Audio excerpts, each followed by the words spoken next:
My name is Richard Coleman, 72 years old. And if you asked me to define myself after a lifetime of being overlooked, I'd tell you the same phrase that has haunted me for years. The gardener of Eleanor's roses, and of the silence that made me invisible. It sounds poetic, doesn't it? But it wasn't poetry. The roses masked the odor of boredom, of aging, of obedience dressed up as devotion. And the silence, the silence was nothing noble. It was a disguise, a trick I played on myself. I told myself it was peace, when in fact it was just surrender. I thought I wanted very little. Respect, that was all. To belong, without question, to the house I have built with my own hands in Savannah, Georgia, brick by brick, memory by memory. To command my last years without asking permission from children who suddenly thought themselves wiser, or from their spouses with sharp eyes on property values. That doesn't sound unreasonable, does it? But my weakness, let me confess it straight, was confusing submission with peace, allowing others to call control care, swallowing every discomfort until I was swallowed whole. Every morning I would rise early, before the first light brushed the rooftops of Savannah. I would take my pruning shears and walk into the garden, where Eleanor's roses bloomed like an orchestra of color. She hated cut flowers in crystal vases, said they belonged in the soil, not suffocating in water. So I kept them alive in her name. They were a memorial in bloom. When I bent to trim the deadheads, I felt her there beside me, humming as she used to at the piano. I kept her alive with clippings, with careful watering, with thorns in my skin. It was among those roses that I heard them, without their knowing. Jessica, my daughter, and Tom, her husband. Their voices carried through the kitchen window, casual, practiced, cold. 5 million, Tom. If we get the right broker, it'll move quickly. After that, Dad goes straight into the home. It's better for everyone. Her voice was numbers, not tenderness. It was a ledger, not love. And in that instant, something broke in me, not in the fragile way of bones, but in the seismic way of continence. A split down the middle. The man who always accepted, and the man who could no longer accept. I froze among the roses, my hands steady but my breath jagged. The scent of soil and petals turned sour, like rust in my throat. Tom's murmur followed hers, a low agreement. Yes, that house is worth sitting on. Your father will understand. He's tired. Tired. That word landed like a slap. Tiredness as a justification to be erased. Isn't that the story of old age in this country? That the moment you slow down, they rush to write you out of the script? I stood there longer than I should have, listening, burning. And then I walked back into the house, slowly, carefully, as if each step carried a secret. My shoes tapped on the old hardwood floor that I had laid with Eleanor's father 40 years ago. I went straight to the office. Not their office. Not Jessica's laptop and spreadsheets, my office. With the smell of dust and old receipts, where the furniture had grooves from decades of elbows, and the drawers remembered more than people did. I opened the bottom drawer, the one where my father used to keep receipts folded into cigar boxes. My fingers touched something colder than paper. A small brass key, dulled with age. Eleanor's key. I had almost forgotten it, or rather, I had made myself forget, because to remember it was to admit there were things she had prepared for a day like this. The safe, the one she left me. I closed my hand around that key as if it were not metal, but bone. Her bone, still warm. My heart was pounding, though not from fear something closer to awakening. I wanted quiet, and what I had heard among the roses was not quiet. It was an attack. And at that threshold, between their plan and my silence, my weakness finally met its limit. My weakness finally met its limit. But let me be honest. Limits don't announce themselves with fanfare. They creep in slowly over years, until one morning you're pruning roses, and you hear your daughter's voice counting the worth of your walls. That's when you know the limit is not somewhere far ahead. It's already behind you, crossed without permission. I sat down in the office chair and let the key rest in my palm. My hand was trembling, though not from age, not entirely. Trembling from memory. That little key carried me back to Eleanor herself, the way she used to keep files neat, tied with ribbon. She was practical, sharper than I ever was. She believed in preparing for storms, even on the clearest of days. She had said to me once, late at night, while folding laundry. "Richard, peace is a poor shield. You need something sharper." I had laughed then, dismissing it as one of her cryptic philosophies. But she meant it, and the brass key was her proof. The house felt different that morning, as if every beam and nail had overheard Jessica's words and turned against her. Savannah lights slanted through the blinds, showing dust motes drifting in the air like slow confetti. I thought of the history those motes had witnessed. Jessica, as a child running barefoot through the hallway. Eleanor teaching her scales on the piano. Tom's first stiff handshake when he came courting. All of it fragile now, as fragile as paper left in sunlight. I should have confronted them right then, shouldn't I? Stormed into the kitchen, key in hand, and asked, "Whose house do you think this is?" But confrontation was never my nature. My flaw was to withdraw, to retreat into silence, hoping silence would shame others into gentleness. It never did. Silence only licensed them to push further. Would you have done differently? Would you have burst in and shouted? Or would you have listened, frozen, as I did? I carried the key in my pocket that day like a secret weapon, though I didn't yet know what kind of weapon it would be. Jessica and Tom left soon after, probably to meet some realtor or to lunch at that expensive cafe downtown, where the tables are so small you feel like you're balancing your plate on a drum. They didn't look at me on the way out. Or perhaps they did, and I was already invisible. I brewed coffee in the kitchen, alone. The mug felt heavier than usual. The silence now was not chosen. It was hostile, like the pause before a verdict. And so I began to rewind in my mind, as men my age do when something breaks. We rewind not to relive joy, but to trace where the fracture began. I thought of Jessica at 12, sullen at the dinner table because we couldn't afford the brand of sneakers her friends wore. Eleanor and I tried to explain about money, about patience, about pride in what you do rather than what you own. She glared at us with that stubborn chin and said, "When I grow up, I won't live small like this." Small. That word cut deeper than she could have known. Eleanor had worked nights at the hospital. I had taken weekend shifts repairing boats on the river just to pay for her piano lessons. Yet in her eyes, it was small. And maybe it was in that moment, though I didn't see it then, that she decided money would always outrank memory. Tom only amplified it. He was clever. I'll grant him that. He had a way of smiling while subtracting from you. The kind of man who shakes your hand but squeezes just enough to remind you of his youth and your lack of it. He always spoke of opportunities, of investments, of flipping properties.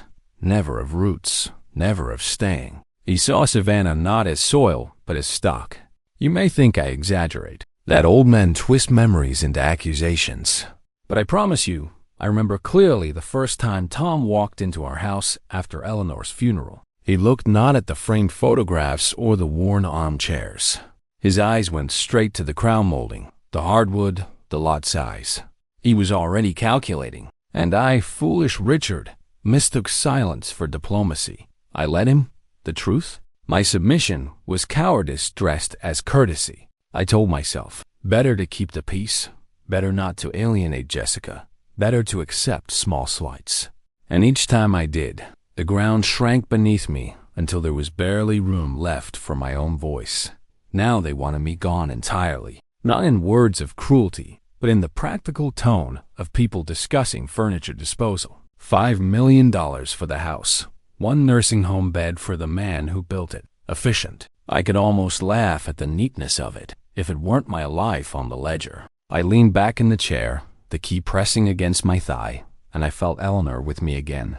She had been gone 8 years, but her presence sharpened whenever I needed courage. She had warned me once about Jessica's hunger for more, about Tom's slippery charm. "Richard," she said, "love is not blind, it's just polite. Don't mistake politeness for loyalty." Had I been blind or polite? Or both? The day stretched long. I avoided Jessica and Tom when they returned in the afternoon. They laughed loudly in the kitchen, showing each other something on a phone screen.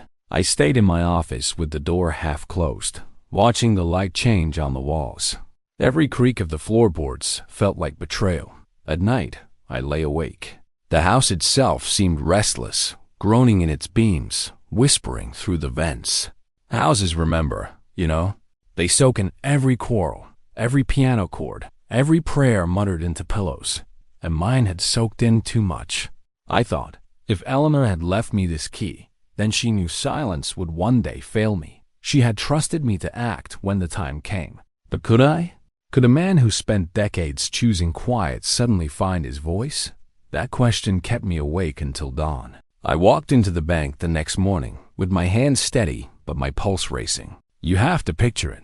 A man of 72, hair thinning, shirt pressed by his own hands, shoes polished until they almost embarrassed the leather with their effort. The kind of old man clerks often mistake for frail. But that morning, I wasn't frail. I was carrying Eleanor's key in my pocket, and with it, a sense of purpose I hadn't felt in years.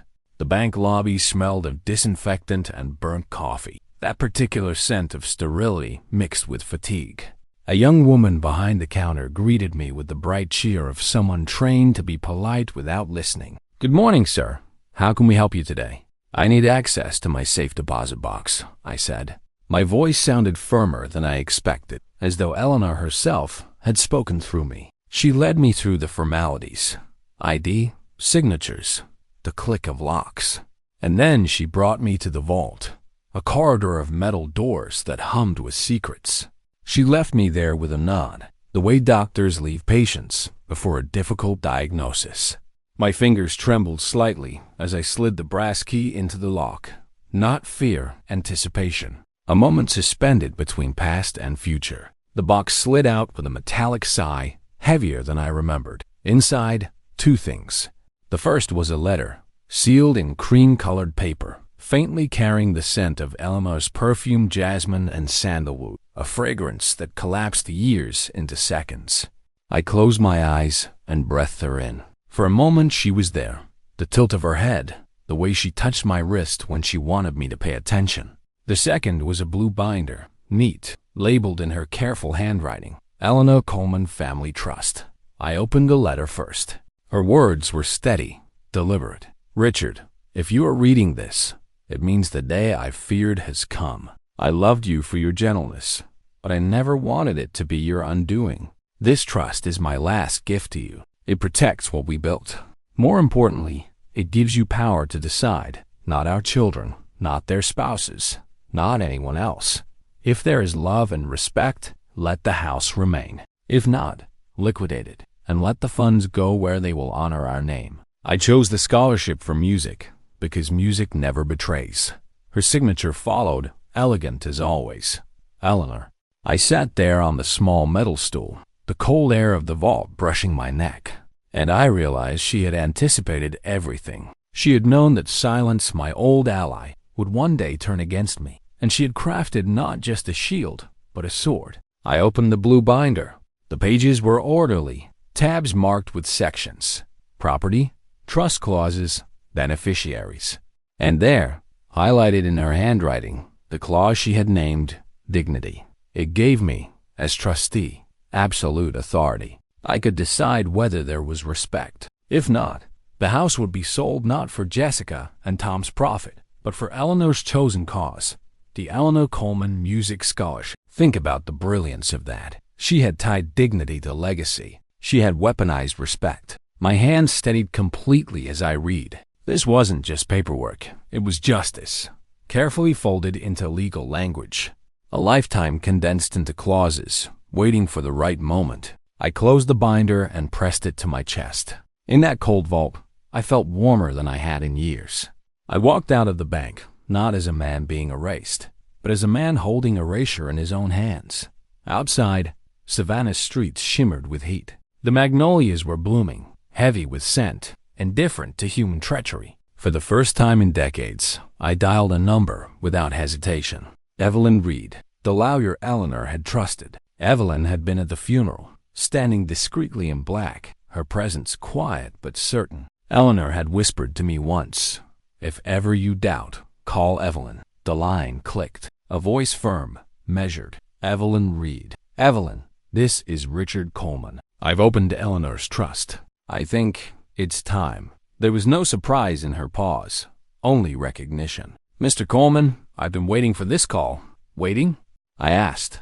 The word lodged in my throat. "Yes," she said calmly. as if she had been rehearsing this moment for years. Your wife trusted me with certain contingencies. She didn't want you burdened until it was necessary. If you've opened that binder, then it's necessary. Her certainty steadied me. I sat down on a bench outside the bank, binder on my lap, the brass key still warm in my pocket. The street was alive with Savannah's usual chorus, the hum of traffic, the clatter of dishes from a diner across the road, the laughter of students walking in groups. Life went on, oblivious. And yet, for me, the ground had shifted. I heard them, I confessed. Jessica and Tom, planning to sell the house, to put me away. Silence on the line, but not an empty silence. It was the kind of pause lawyers use when they already know the answer, but want you to feel the weight of saying it. That's exactly why Eleanor structured the trust the way she did, Evelyn said at last. You don't have to argue with them, Mr. Coleman. You don't have to beg. You don't even have to raise your voice. You have authority, not as a father they ignore, but as trustee of the estate. They can shout, they can scheme, but they cannot override the ink of this document. Her words wrapped around me like armor. For so long, I had felt naked before their judgment, exposed. Now, paper and ink became steel. Tell me what to do, I said, almost whispering. First, breathe, she replied. Then bring the binder to my office tomorrow morning. We'll review the clauses, prepare the filings. No rush in front of them. Quiet action is stronger than noisy confrontation. Quiet action. Eleanor would have smiled at that. She knew me too well, knew that I didn't have the appetite for shouting matches, but that I could wield silence if it was sharpened into a blade. When I hung up, I sat for a long while, binder heavy on my knees. People passed by, some glancing at me, most not. To them, I was just another old man resting, waiting for a bus or for time to pass. They couldn't have known that inside that binder was not just paper, but my deliverance, Eleanor's last act of love. I thought of Jessica again, her laughter, once musical as a child, now brittle with calculation. And Tom, whose eyes never softened, only measured. They believed they were holding all the cards. They believed I was too weak, too tired, too quiet, and maybe I had been. But not anymore. I lifted my gaze to the magnolias across the street. Their blossoms opened like fists unfurling. For the first time in years, I felt something opening in me too. This was the turning point, the day I stopped mistaking silence for peace and began to use it as a weapon. Evelyn's office on Bull Street didn't look like a lawyer's office the way television imagines it. No mahogany thunder, no shelves bristling with Latin. It smelled faintly of lemon oil and paper, and there was a little croup lamp with a green shade that made everyone look calmer than they felt. She'd been expecting me. A ceramic cup of black coffee sat waiting at the edge of her desk. I didn't drink it. My hands were still too electric from the vault, and Eleanor's perfume resurrected on paper. 3 days, I said, sitting. Jessica and Tom fly to Japan in 3 days. They're going for those temples she posts about, sake tastings. They'll be gone for 2 weeks. 14 days is enough, Evelyn replied. More than enough. She didn't speak theatrically. She laid out documents like a dealer cooling the table after a long game. She had already tabbed the blue binder, where Eleanor's handwriting bracketed the word dignity. As she explained the steps, I watched her mouth form the terms. Trustee authority, conveyance, off-market, wire instructions, confidentiality. Words that in other mouths might have sounded like weapons now felt like tools. Have you ever realized, too late, and then just in time, that you owned a toolbox you'd been too timid to open? We do this without noise, she said. You'll sign as trustee, not as father, not as supplicant. No announcement, and no response to provocation. Let them travel. While they're posting gates and koi ponds, we'll move the weight. How do we find a buyer without signaling the neighborhood? I asked. In Savannah, the air itself gossips. Porches run like telegraph lines. I have someone, she said, and I saw a flicker of satisfaction in her steady face. He's a private collector with a taste for historic properties. Cash, low profile. The sort of person who prefers his name in deeds, not in magazines. Someone like Tom, I said, unable to stop myself. No, Evelyn said, and there was a small shard of steel in her tone. Someone who doesn't need to post proof of his acquisitions. Someone who keeps what he buys. She slid a single sheet toward me, a non-disclosure agreement, the legal whisper before the real conversation. I signed, the pen gliding on her desk pad, my hand steady now. For months, my handwriting had shrunk like my appetite. It spread out today, regained a few loops. Eleanor would have liked that. Richard, Evelyn said, tapping her pen near the word trustee. From here on, you do not raise your voice. You do not warn. You do not argue. You decide, and you sign. It's a funny thing, how a signature can be a voice after a lifetime of swallowed sentences. Back home, the house wore the sulk of summer. Ceiling fans clicking, the hall smelling faintly of dish soap and wilted lily. I passed Jessica in the hallway. She had a stack of glossy travel guides tucked under her arm, and she was on speakerphone with Tom, laughing. Yes, baby, I already talked to the stager after we get back. Her eyes snagged on me and skittered away. In the kitchen, a pot of rice steamed. Tom's leather bag squatted on a chair like a threat. He came in, phone still pressed to his ear, and gave me that little double nod men give men they have already decided to ignore. Dad, he said, as if the word were a fig leaf. We'll leave a number for emergencies. You shouldn't have any, though. Keep things simple. Simple. People who tell you to keep things simple usually mean, keep things easy for me. Travel safe, I said, and stirred the rice so I didn't have to watch the way his eyes flicked around the kitchen, inventorying. He reached to the top shelf where Eleanor kept the tea tins, shook one, and put it back, always putting his hands where he wasn't invited. Isn't that the oldest story? I didn't again mention the house.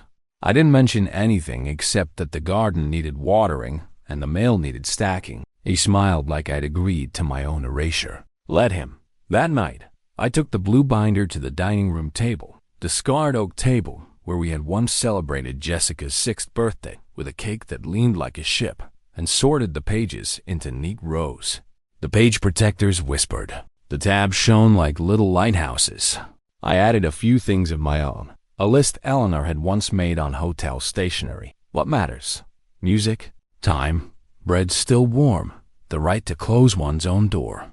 I slid that into the front pocket of the binder, not legally binding, but binding to. I slept in the guest room because the bedroom felt too full of her. An open window, the night chorus of cicadas, a freight train somewhere drawing a long line through the dark. I woke before dawn, made coffee, and walked the garden rows. I told the roses what I intended to do. Don't laugh. I needed to say it somewhere. The thorns pricked my fingers as if in acknowledgement. If you've ever bled a little for a decision, you know what I mean. Day one of their trip. They texted a photo from the airport. Jessica's cheek pressed to Tom's shoulder, both of them doing the smile they practiced for reflection selfies. Love you, Dad. Back in 2 weeks. Don't worry about anything. I hearted the message and put the phone face down. Evelyn's buyer arrived by appointment, not to the house, never that, but to her office. He was shorter than I expected, wearing a linen suit that whispered when he moved. He introduced himself as Mr. Cates, which I suspected was not his real name, and held his business card between 2 fingers, as if it were a delicate insect he intended to release. He had the amused eyes of a man who has never had to hurry. I prefer to keep my renovations respectful, he said, after Evelyn explained precisely the kind of historic property under discussion. Savannah has a way of punishing the vain. I liked him for that line alone. Perhaps you think I should hate anyone willing to buy what I was about to sell, but you'd be mistaken. I did not want a buyer who wanted to flip my house. I wanted a buyer who understood houses as places, not chips. We will require a quiet closing, Evelyn said. No listing. A private contract, cash. The trustee's signature will be the only one needed. Of course, he said, and his fingers made a steeple that looked almost like prayer. And the proceeds? To a scholarship, I said. For music. Ah, he said. Your wife. You didn't ask more. You didn't need to. I saw something soften in his eyes and then resume its usual guarded level. He named a number I would have considered a miracle if I were still counting miracles in dollars. It was good. Not obscene. Clean. Evelyn took over. The quiet genius of lawyers is that they take feeling and pour it into forms that resist the weather. Drafts multiplied like summer storms. I initialed, signed, dated, Richard Coleman, trustee. The words buckled my throat with their rightness. We set 14 days as the period to close, not because we needed it, but because it gave time for currency to move along respectable channels without drawing attention. They'll be drinking from tiny cups and posing at temple gates, Evelyn said, almost smiling, and you will be acting. In between appointments, I began packing. Not the way Jessica would have packed, sweeping with a ruthless arm into donation bins. Decluttering with missionary zeal, but carefully, as if I were excavating a site where memory had lived. I went room by room, choosing what mattered. From the living room, the metronome Eleanor used on slow afternoons, a dark pyramid ticking its little heart out. When Jessica was young, she used to tease the metronome with her finger, pushing it faster to make Eleanor laugh. Later, she rolled her eyes at its tick, calling it old-fashioned. I wrapped it in a dish towel and tucked it in a box smart keep. From the bedroom, 2 pillowcases embroidered with clumsy flowers. I stitched during a January when money was thin and love was the only currency in surplus. The stitches weren't straight. The flowers looked like bruises. Eleanor made the bed with them for a month anyway, to make me proud. From the study, a pencil with teeth marks mine, a folder of notes about the roses. What soil mix kept them honest? The scent of paper and graphite hung in the air like a memory you can almost taste. I did not take the big piano. I couldn't. Not literally. We had sold it a year after she died to pay for a roof repair. Jessica said could wait, and I insisted could not. But the bench remained, the small hollow under it where sheet music used to sleep. I lifted the lid and ran my hand over the empty space. Sometimes the space is the heirloom. Neighbors waved to me on the porch as I carried small boxes to the trunk of my car. Moving? Mrs. Meriwether called, leaning over her rail like a question mark. Just tidying, I said. In Savannah, we pretend together. It's a social contract. On day 5, after a long morning of signatures, Evelyn sent me to a different office on Whitaker Street, Lock and Lock. Title him escrow, to sit in a chilled conference room while a woman with silver hair explained the choreography of funds. We'll wire the purchase amount into the trust account, she said, tapping a printout, and from there, per the distribution schedule, the bulk will be wired directly to the Eleanor Coleman Music Scholarship Endowment, with a trustee reserve for your housing transition. She glanced up kindly. Your wife designed this thoughtfully. You'd be surprised how few people do. I'm not surprised, I said. Eleanor left very little to accident. When I stepped back into the heat, Pierre clung to my shirt like a question. I stood on the curb and watched the family ride by on bicycles, the father steadying the child's wobbling seat. Isn't that what marriage is at its best? One steadying the other's wobble. My eyes stung, but blame the humidity if you like. I found a small apartment downtown, 3rd floor, walk up, narrow as a book spine. The window looked toward the river. The landlord, a woman named Amara, held the door while I huffed up the last flight with a box. She didn't ask questions. Maybe she saw something in my gait and decided not to press. Some mercies are built of ignorance. First month and deposit, she said, and I handed her a cashier's check from the trustee reserve. Signing the lease felt like learning a new alphabet. My name looked lonely on unfamiliar paper, but it also looked honest. At night, back in the house, I found myself listening for Jessica's steps and not hearing them, listening for Tom's clipped phone voice and savoring its absence. The house sighed differently, with fewer people breathing inside it. The boards relaxed. Maybe houses feel relief too. On day 8, Evelyn called. Inspection complete. Routine. Kate's people are quiet. We remain on schedule. On day 10, Jessica posted a photo from Kyoto. Lanterns, rain, Tom in a hat that made him look like every man in vacation postcards. The caption, learning to slow down. I laughed out loud in the empty kitchen, a dry, old man's laugh that startled even me. People love to learn slowness in countries where they don't know the price of bread. On day 11, I took the binder out to the porch, just before dusk, and read it again, as if reading it would sustain courage. Fireflies stitched light between the bushes. I thought of my father and his cigar boxes, of Eleanor and her file tabs, and of Jessica at 12. promising she wouldn't live small. Had we made her hungry? Or had the world taught her that fullness is shameful unless others are starving? I don't know. I am not innocent, and I am not judge. I am simply the man left holding a key that fits a lock no one else wanted me to find. On day 12, Evelyn texted, "Final documents ready. Closing set for Friday, 10 a.m. The word closing felt like a clean cut at an open door at once. I slept badly and woke early, my mind drilling through possible last-minute disasters. Would Jessica change their flights? Would Tom's nose for money twitch? Would some clerk make a call that reached the wrong ear? Anxiety is a superstitious animal. It invents gods to appease, and then runs from the altars it builds. Friday came. I wore the same shirt I had worn to Eleanor's small retirement ceremony at the hospital. A pale blue one, she said, made my eyes look almost brave. Evelyn's conference room was cool. Mr. Cates was punctual. He signed with the speed of someone who has never had to ask permission to sign anything. I signed more slowly, not from doubt but from reverence. If you want drama here, I cannot give it to you. The closing was precise, bureaucratic, kind like a good surgery. The escrow officer stood, shook hands, and said, "We're funded." That was all. 2 words, and the floor of my life tilted and leveled in the same motion. We had arranged it so that the wire to the scholarship would go out immediately. Evelyn's instruction, Eleanor's wish.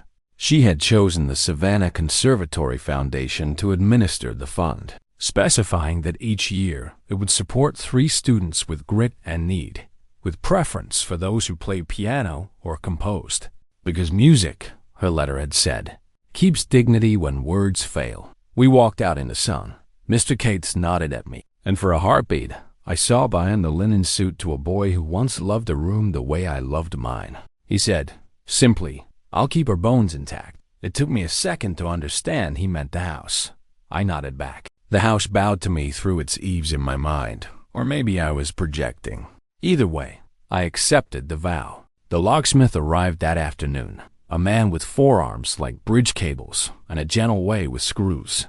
He swapped the cylinders, handed me 2 keys, and pocketed the old ones without comment. The click of the new lock felt like a punctuation mark Eleanor herself had invented. I taped a legal notice to the door, Evelyn's language, not mine, explaining the transfer of ownership and the trustee's authority, firm without cruelty. I placed a copy of the clause, labeled Dignity, inside an envelope on the foyer table, addressed to Jessica's full name, the way we used to when she was small and loved seeing letters addressed to her. The rooms were emptier now. The echo in the hallway said so. I took one last slow walk, touching the frames where family photographs had hung, running my hand along the banister worn by years of palms.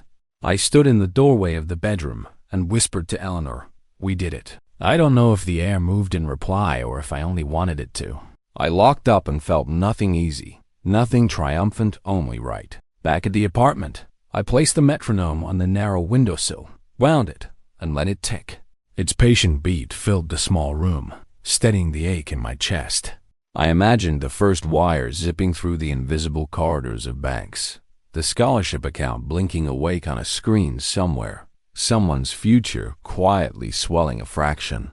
Isn't that a better kind of wealth? Evening came with a cinnamon smear of sunset over the river. I heated a can of soup and ate it standing up, which is a bachelor's way of admitting that food, without conversation, is mostly fuel. I washed the bowl, set it to dry, and sat on the edge of the bed. My phone buzzed on the crate I was using as a nightstand. A photo from Jessica, her and Tom under a paper umbrella, both soaked, grinning. We found a tiny jazz bar in Gion. "You'd love it, Dad." Piano was out of tune, but the player made it sing. For a moment I saw the little girl who used to twist the metronome faster just to make Eleanor laugh. Then the image blurred into the woman who called my house ours. I typed, "Sounds perfect. Travel safe." I deleted it. I typed, "We need to talk when you're back." I deleted that too. Finally, I wrote nothing. I set the phone face down. Silence, sharpened into a blade, is an art you learn late or not at all. The next afternoon, Evelyn texted a screenshot of the confirmation. Funds received Savannah Conservatory Foundation, Eleanor Coleman Scholarship. She added, "I think she'd be pleased."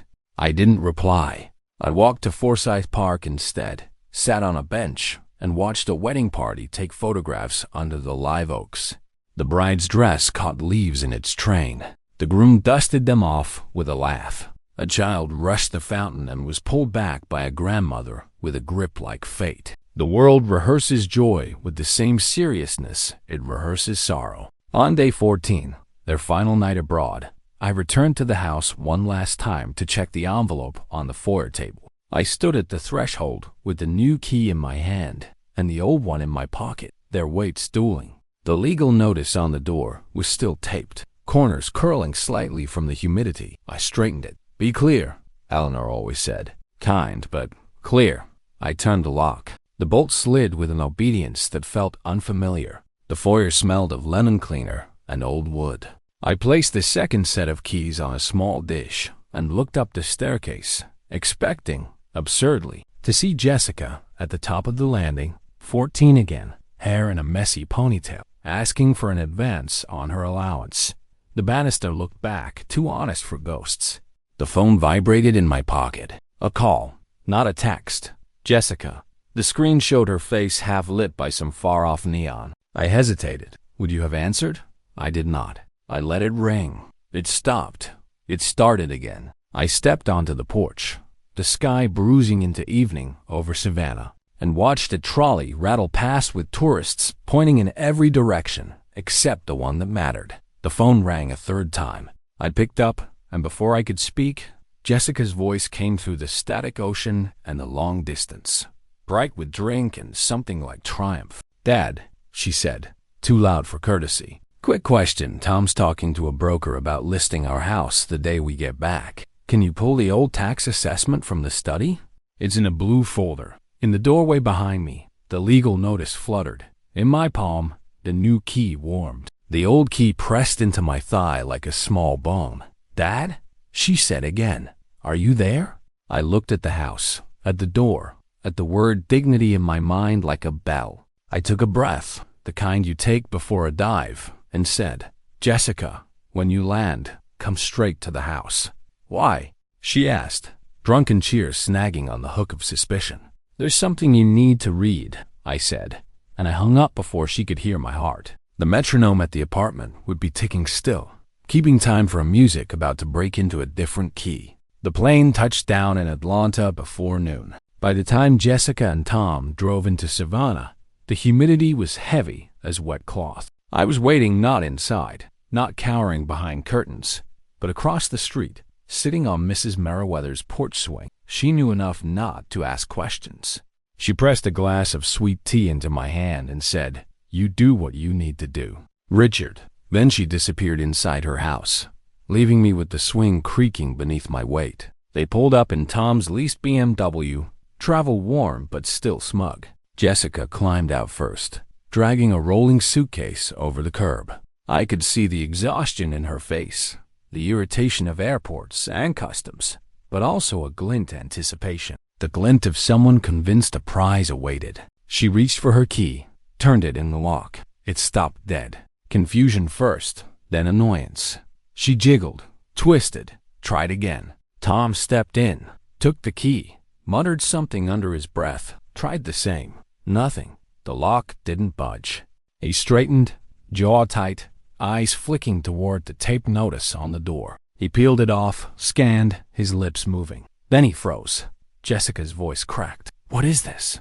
I rose from the swing, set down the tea. My knees hurt, but dignity carried me across the street. The paper trembled in her hands as she read aloud. Notice of trustee authority, transfer of ownership, pursuant to Eleanor Coleman Family Trust. She stopped, eyes darting between the lines, disbelief unspooling into horror. "Dad," she said. "Not daddy, not even father, just dad, flat and foreign. What is this supposed to mean?" I took the last step slowly, letting each one count.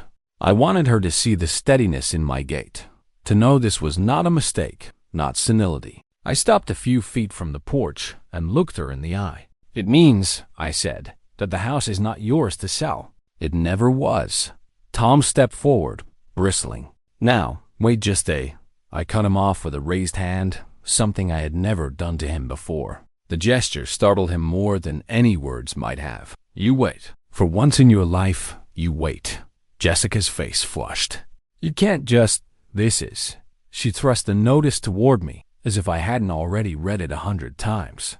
That, I said calmly, is the trust your mother created. She gave me absolute authority. If there is respect, the house remains. If not, it is liquidated and donated. She shrieked. To who? To the Eleanor Coleman Music Scholarship, I said. Your mother's legacy. Her hand shook. You mean you gave it away? Without even asking us? Without asking you, I repeated, each word a stone. Yes. The air thickened. Tom's phone buzzed in his pocket. Ignored.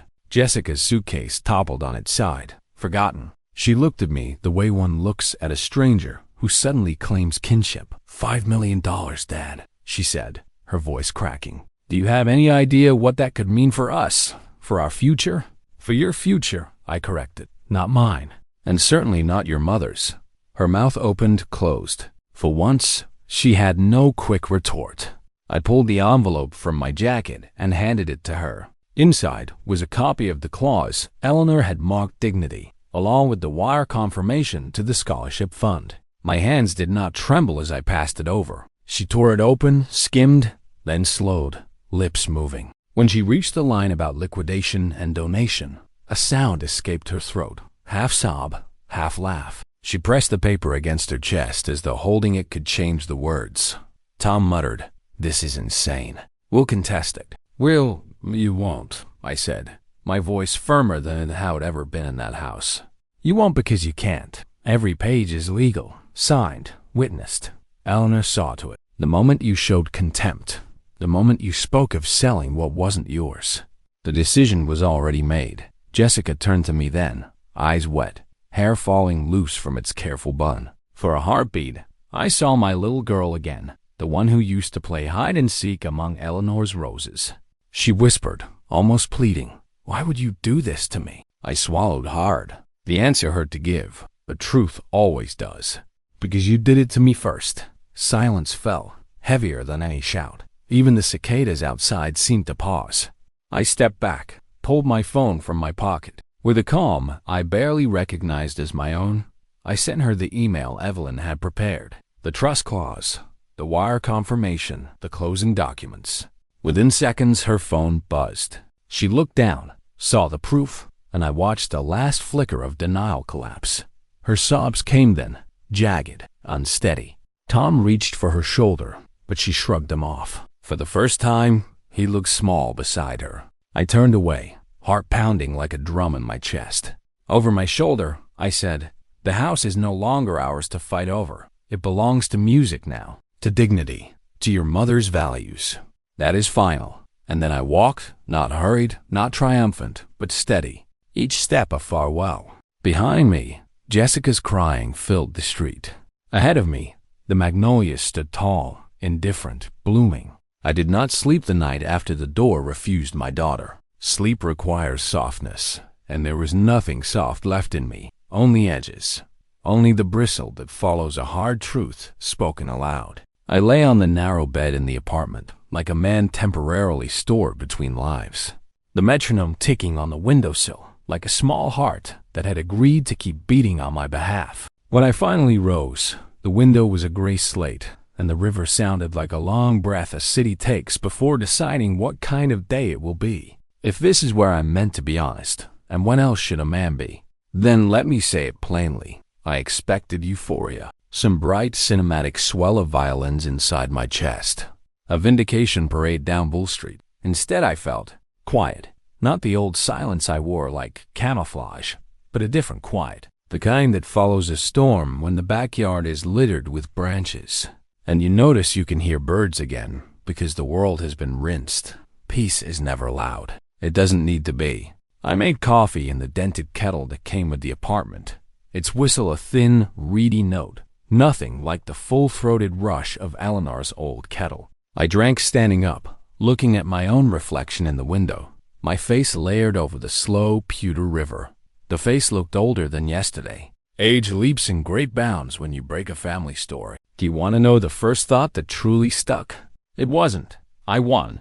It was, I lived by a false principle so long I forgot I could revise it. I had told myself for 50 years that love equals endurance, that you demonstrate devotion by absorbing first my father's temper and his absences, then the hospital schedules that took Eleanor away from dinners and holidays. Later, Jessica's ambition stuffed into that brittle word, small. Finally, Tom's ledger smile. I mistook endurance for love because endurance made me feel useful. But love, Eleanor had tried to tell me, is not an ulcer. It has boundaries.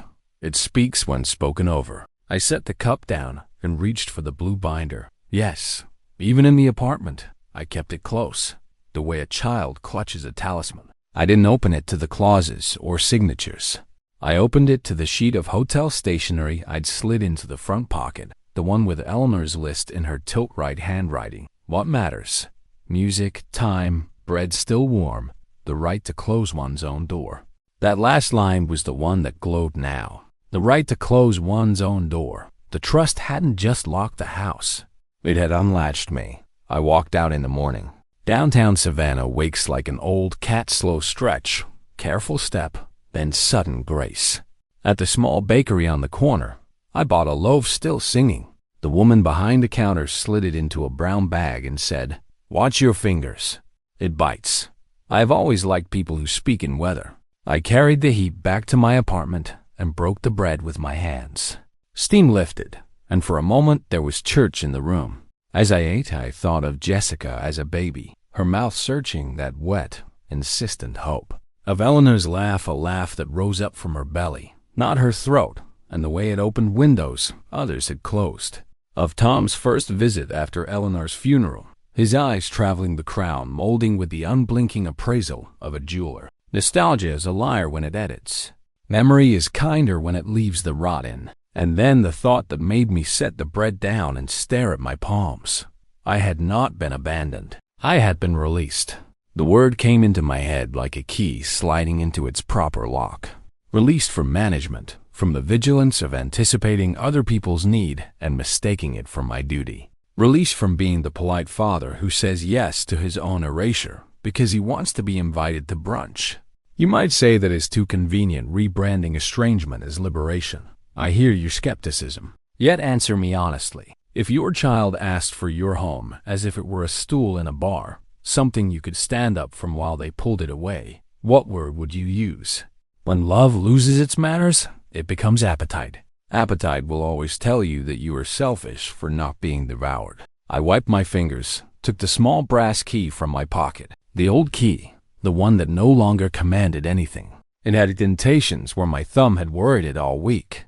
I turned it over in my hand, and it struck me that this was a relic of my mistake, my wanting to keep entering a room that did not belong to me anymore. I wrapped it in tissue and nestled it in the metronome's box.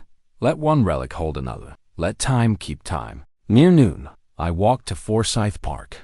It was a weekday, and the fountain was showing off for no one in particular. A man played saxophone under a live oak, not busking, just practicing scales, turning them inside out like a seamstress with stitches. His case stayed shut. I sat on a bench and listened. This was how Eleanor used to talk about practicing. You play what's simple until it becomes complicated with meaning. I wanted to ask the saxophonist if he needed reeds, if he ever split them the way Eleanor used to, shaving them with a razor blade until they sang. But you don't interrupt the small devotions of strangers. You let them exist. Two girls walked by laughing, their shoes the expensive kind flashing in the dappled light. "My dad just doesn't get it," one of them said. The other rolled her eyes so hard you could hear it. I smiled and winced. Somewhere there is always a father being dismissed. Somewhere there is always a daughter insisting on the size of her horizon. Who teaches whom? We tell ourselves we're guideposts. We forget we are also obstacles they must swerve around. I didn't stay long. Illumination, I learned, doesn't require a long gaze. It arrives like a blink, and then the work begins. On my way back, I stopped by the small thrift store near the square and found, wedged between cracked picture frames, a narrow brass lamp with a green shade, crooked as if it had leaned for a long time in someone's patience. It looked like the lamp on Evelyn's desk. I bought it, carried it home like a notion made visible. In the apartment, I placed the lamp on the crate I'd promoted to a table. The shade cast that peculiar library light that makes silence look expensive. I tried it on, and it fit my mood. I took the envelope of receipts from my pocket, those I had always kept out of habit, out of fear of being questioned, and realized I no longer needed to build a defense of my spending or my slowness. Do you know that feeling when you notice you've been narrating your actions to an imagined jury? The audition ends and the room quiets. You become a man in a chair, and it's enough. Afternoon leaned through the window. I found the photograph of Eleanor I'd wrapped in a dish towel and propped it on the sill. In it, she's at the piano, hair up, head tilted, a smile like a free note to found a chord. I spoke aloud, a whisper more to myself than to a ghost. We did it. Saying it released something behind my ribs, a tightness that had sat there for years like a stone. I had convinced myself was an organ. Then the phone buzzed. I didn't move at first. I watched it vibrate on the crate, stutter, rest, vibrate again. I knew who it was. The hour alone told me. That dead slice of late afternoon when layovers turn cruel and people reach for certainty like a railing. I let it go to voicemail. It did, and then it rang again. I imagined Tom's voice first. The bored menace of a man who believes rules are inconveniences paid to be moved. But when I picked up, it wasn't Tom. It was Jessica, and she was no longer drunk on lanterns or victory. "Dad," she said, and the word cracked in the middle. "Can I come over?" There it was, the question that interrupts revelation. The metronome ticked. The saxophone in the park, now just a memory, held its last note. I could have said no. I could have said not today, not ever. Let dignity be a closed door. But illumination isn't cruelty with better manners. It is a clear eye with a spine. "Yes," I said. "Come?"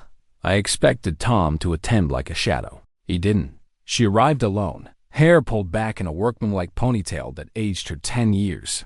No ring glittering. She stood in the doorway of my small apartment and looked around as if she'd never seen a room practiced at modesty. The window, the cheap blinds, the loaf end on a plate, the photo of her mother. Her gaze softened at that, and then tightened again the way a throat does around pride. "Can I sit?" she asked. "You can." I gestured to the single chair. I sat on the bed. The apartment made us simple. 2 people, 2 places to put a body. She put her phone screen face down on the crate, a small mercy. She took a breath that didn't quite make it all the way in. "I've been angry for so long," she said. Eyes on the window, not me. About money, about choices, about the way you and Mom did without and called it virtue. I told myself I'd never do without, even if I had to step over. The last words were nearly silent. "Step over whom?" I asked, because I needed her to say it. "You," she said. "You and Mom's." Softness. She made a face at the word, then winced at her own contempt. "Tom said I was finally growing up, finally being strategic. He said women have to be ruthless to get their share. And you believed him." "Yes," she said, because it suited something in me that got thirsty early. She looked at her hands. "But there's a difference between thirst and theft, isn't there?"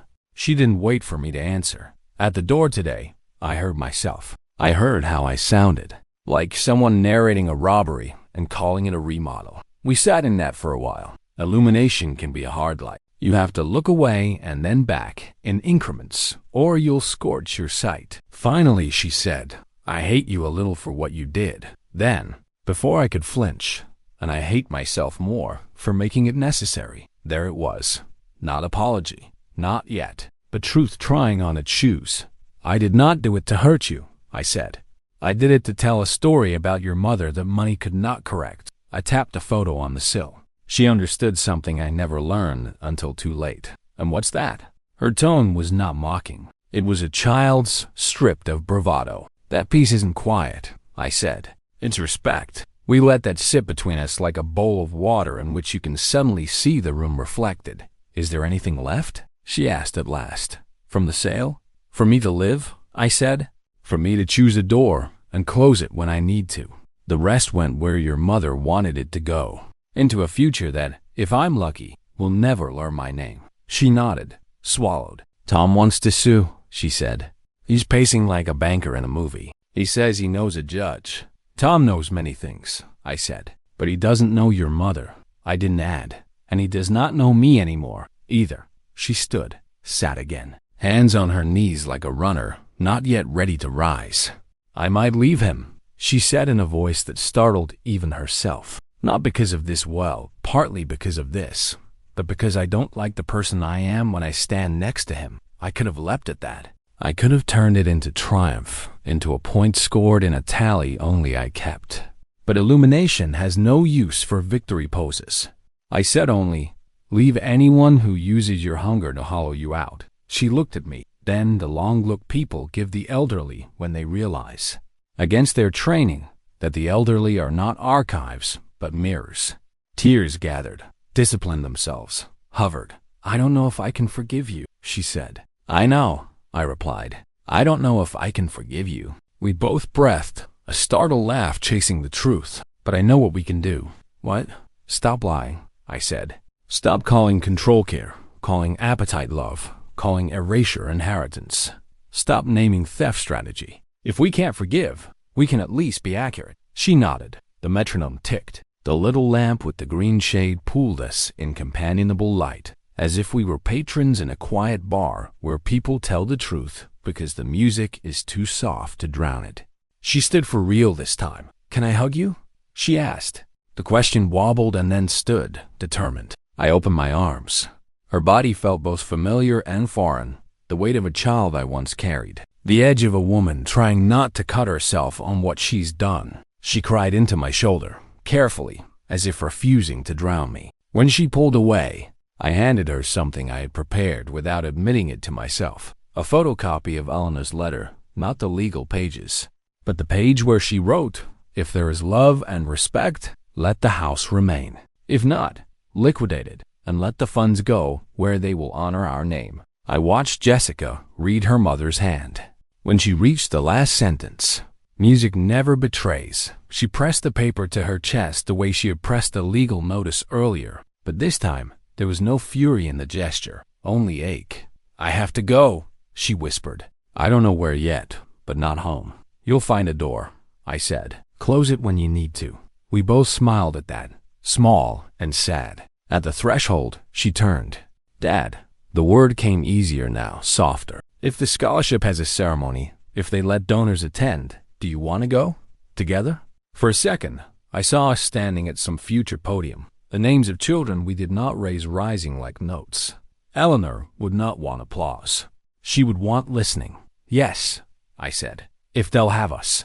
She left. The apartment received her absence gently, like a room that has learned not to slam. Outside, the light had thinned into evening. I turned the metronome off and the quiet thickened, but in a good way, like soup. I washed the cup and plate from breakfast, wiped the counter I barely needed, straightened the green shade.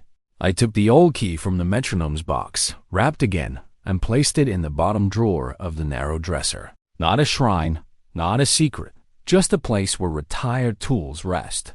Then I sat on the bed and laughed, a small laugh at myself. Illumination had not gilded me into a saint. My knees still hurt. The apartment still smelled faintly of someone else's cleaning solution. I was still alone, and loneliness, even when chosen, has a temperature you have to learn. But I had the right to close my own door. I had bread still warm. I had a photograph of the woman who tuned me, and I had a future that was finally not a chore, but a path. The phone buzzed again. A number I didn't recognize, Savannah area code, the kind of number that precedes either a sales pitch or an invitation. I let it buzz once, twice. Then I answered, Mr. Coleman? A young voice said, bright with nerves, my name is Maya Santiago. I'm a piano student at the conservatory. They told me, I'm sorry, I hope this isn't inappropriate, but they told me I'm the first recipient of the Eleanor Coleman Scholarship. They said you might, if you want, come hear us play next week. There's a small recital for donors. I didn't have a number for Eleanor. The voice faltered, then steadied. But I have yours. For a moment I could not speak. The room leaned closer to hear. You know that feeling when a story you thought was about walls becomes a story about doors. I swallowed, found my voice where Eleanor used to keep it. Yes, Maya, I said. I would like that very much. Friday 7, she said. Bring anyone you want. I almost said my daughter and stopped because truth is punctual, not premature. I'll be there, I said instead. When I hung up, I stood by the window and looked at the river, its slow muscle carrying commerce and ghosts in the same tide. I placed my palm against the glass. It was cool, not unfriendly. Behind me, the little lamp hummed. The right to close one's door, yes, but also the courage to open it when someone knocks with music in their throat. Tell me, would you have done the same? Would you have chosen principle over peace, knowing that peace without principle is only anesthesia? I don't ask to be admired. I ask because I am learning to narrate my life without apology. A narration begs a listener. You are mine, for now. I turned the metronome back on, a soft tick to count the minutes until Friday. The city breathed. I matched it. Somewhere, in a rehearsal room, a girl practiced the first bars of something that would outlast all our furniture. And I, old man with a key retired from service, waited lighter, not absolved, but lit from the inside by a small lamp with a green shade ready to see if dignity, when played out loud, sounded anything like love. And then 3 slow knocks at my door. Thank you for staying with me and listening this far. Your attention is a gift. Did these minutes mean something to you? Then please follow the channel. Every click from you is a push that helps me keep bringing stories that truly stay with us.